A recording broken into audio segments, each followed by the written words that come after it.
మళ్ళీ చాలా రోజుల తర్వాత జియో 33 గురించి, అదేవిధంగా తెలంగాణ స్థానికత గురించి మళ్ళీ వార్తల్లోకి రావడం జరిగింది. సో అది ఏమిటి అన్నది పూర్తి వివరాలు మనం ఈ వీడియోలో తెలుసుకునేందుకు ప్రయత్నిద్దాం. సో బ్యానర్ రీడింగ్ చూసుకుంటే, 2 ఏళ్ళు బయట చదివితే స్థానికులు కాదా, స్థానికత నిబంధనను 2028 నుంచి అమలు చేయండి, ఇతర రాష్ట్రాల్లో ఇంటర్ చదివిన తెలంగాణ విద్యార్థులు స్థానికులే.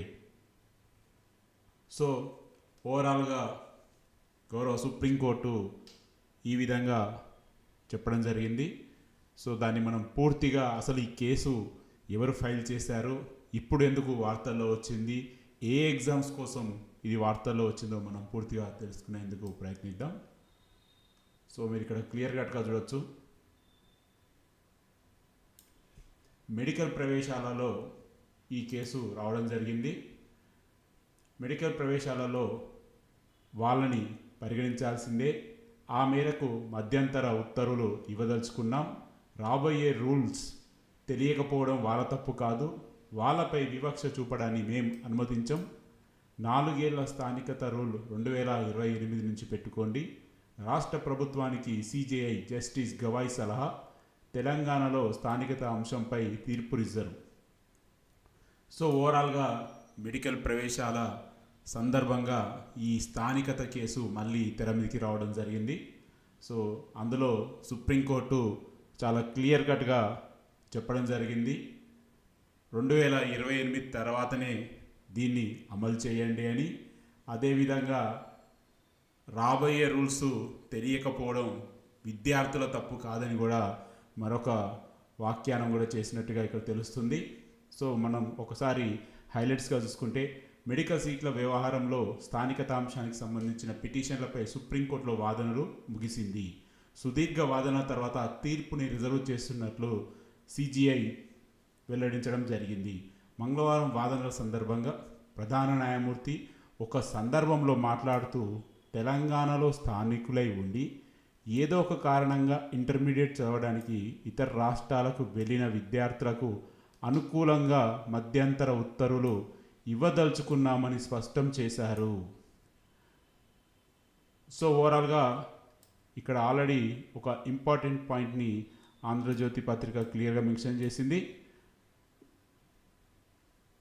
ఆల్రెడీ మధ్యంతర ఉత్తర్వులు ఇవ్వడానికి రెడీగా ఉన్నారని, అది కూడా 2 ఏళ్ళు బయట ఇంటర్మీడియట్ చదివిన వారికి అనుకూలంగా ఆర్డర్ రాబోతుందని కూడా వీళ్ళు చెప్తున్నారు. 2024 తర్వాత తెలంగాణలో నిబంధనలు మారబోతున్నాయని తెలియని కారణంగా వారు వివక్ష గురి కావడాన్ని తాము అనుమతించబోమని తెలిపారు. అంతేకాకుండా చివరి 4 ఏళ్ళు రాష్ట్రంలో చదివి ఉండాలన్న నిబంధన అమలుకు 2028 వరకు విరామం ప్రకటించాలని రాష్ట్ర ప్రభుత్వానికి సూచన కూడా ఇచ్చారు. సో మీ అందరికీ తెలుసు, 10 ఏళ్ల పాటు మనకి ఉన్నటువంటి ఏదైతే బైఫర్కేషన్ బిల్లులో ఉన్నటువంటి స్థానికత అన్నీ కూడా 10 ఏళ్ల తర్వాత మారబోతున్నాయని మనకి ఆ యాక్ట్లోనే పొందుపరచడం జరిగింది. అందుకు అనుగుణంగా గవర్నమెంట్ కూడా స్థానికత మీద జీవో తీసుకురావడం జరిగింది. కానీ ప్రస్తుతం దాన్ని 2028 తర్వాతనే అమలు చేయండి అని చెప్పేసి కూడా వీళ్ళు చెప్తున్నారు. వైద్య విద్యలో ప్రవేశక స్థానికతకి సంబంధించిన నీట్కి ముందు 4 ఏళ్ళు స్థానికంగా చదవాలని నిబంధన చేర్చుతూ తెలంగాణ ప్రభుత్వం జీవో తీసుకొచ్చింది. జీవోలోని నిబంధన 3Aలో ఈ అంశాన్ని స్పష్టంగా పొందుపరిచింది. ఆ జీవోని సవాల్ చేస్తూ హైదరాబాద్కు చెందినటువంటి విద్యార్థితో పాటు మరొక 160 మంది విద్యార్థులు హైకోర్టులో పిటిషన్ దాఖలు చేశారు. సుదీర్ఘ వాదన విన్న ధర్మాసనం, ఒక విద్యార్థి తెలంగాణలో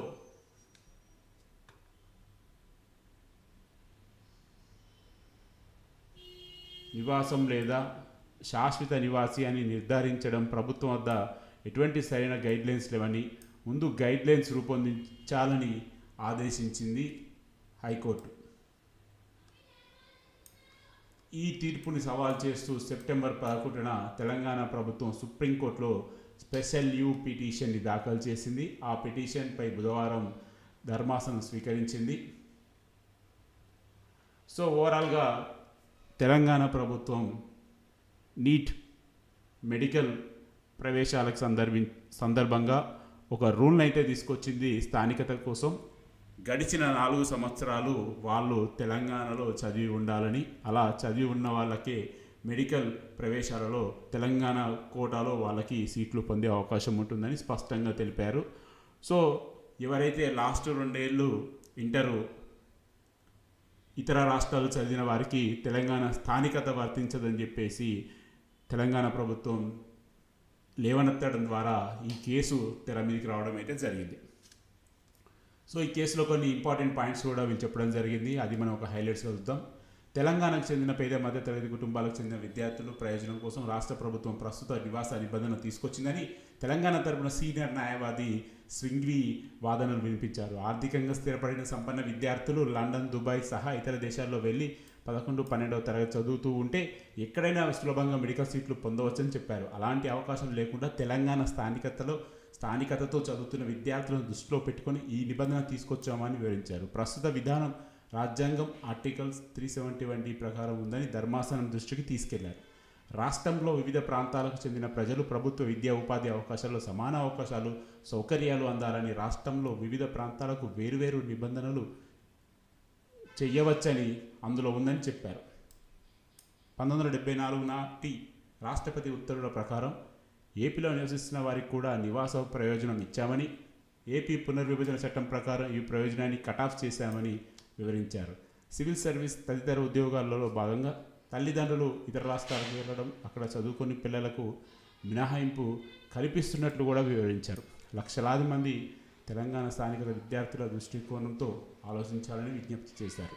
అస్సాం, హర్యానా రాష్ట్రాలు స్థానికత తీర్పులను ప్రస్తావించారు. స్థానిక పాఠశాలలో 10, 11, 12 చదవాలని హర్యానా నిబంధనలు చెబుతున్నాయని, అస్సాంలో 7, 12 తరగతులు స్థానికంగా చదివితేనే మెడికల్కి అర్హత అనుమతిస్తారని తెలిపారు. ఏపీలో స్థానికత అమలవుతుందని, ఒక తెలంగాణలో మాత్రమే విద్యార్థికి అక్కడ అవకాశం కల్పించడం లేదని ధర్మాసనం దృష్టికి తీసుకెళ్లడం జరిగింది. సో తెలంగాణ గవర్నమెంట్ తరఫున ఉన్నటువంటి ప్రముఖ న్యాయవాది గారైతే చాలా క్లియర్గా వివరించడం జరిగింది. ఇలా వరుసగా 4 తరగతులు చదివి ఉన్న వారికి మాత్రమే మెడికల్ ఎంట్రన్స్ ఎగ్జామ్లో స్థానికత ఉంటుందని, అది ఒక తెలంగాణే కాదు అమలు చేసేది, హర్యానా చేస్తుంది. హర్యానాలో 10, 11, 12 3 తరగతులు చదివితేనే మెడికల్లో ఎంట్రన్స్ ఎగ్జామ్లో స్థానికత ఉంటుందని, అస్సాంలో 7 నుంచి 12వ తరగతి దాకా స్థానికత చదివితేనే వారికి మెడికల్లో స్థానిక కోట వర్తిస్తుందని 2 రాష్ట్రాలు ఎగ్జాంపుల్గా చెప్పారు. అదేవిధంగా ఏపీలో కూడా స్థానికత అమలవుతుందని కూడా 3వ రాష్ట్రం ఎగ్జాంపుల్ చెప్పడం జరిగింది.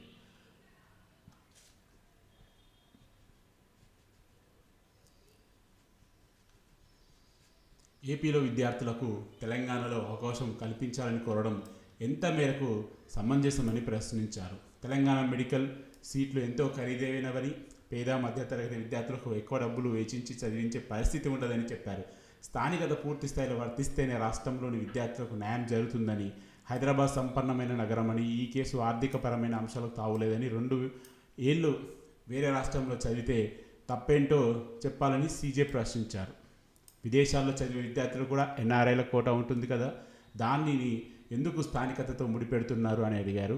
కాళోజీ వైద్య విశ్వవిద్యాలయం తరపున సీనియర్ న్యాయవాది నారాయణ గారు వాదన వినిపిస్తూ ఆంధ్రప్రదేశ్, మహారాష్ట్ర, తమిళనాడులోనూ ఇటువంటి స్థానికత నిబంధనలు ఉన్నాయని చెప్పారు. ఇరు రాష్ట్రాల్లో ప్రభుత్వ, ప్రైవేటు సాంకేతిక విద్యా సంస్థల్లో 10 ఏళ్ల పాటు 371D ప్రకారం జరుగుతున్నాయని, రాష్ట్ర విభజన చట్టంలో ఉందని, ఈ విషయాన్ని రాష్ట్ర ప్రజలందరికీ తెలుసునని అన్నారు. ఇప్పుడు ఈ నిబంధన కాలం ముగిసిందని, తెలంగాణ కొత్త నిబంధన తీసుకొచ్చిందని వారు వాదనలు వినిపించడం జరిగింది.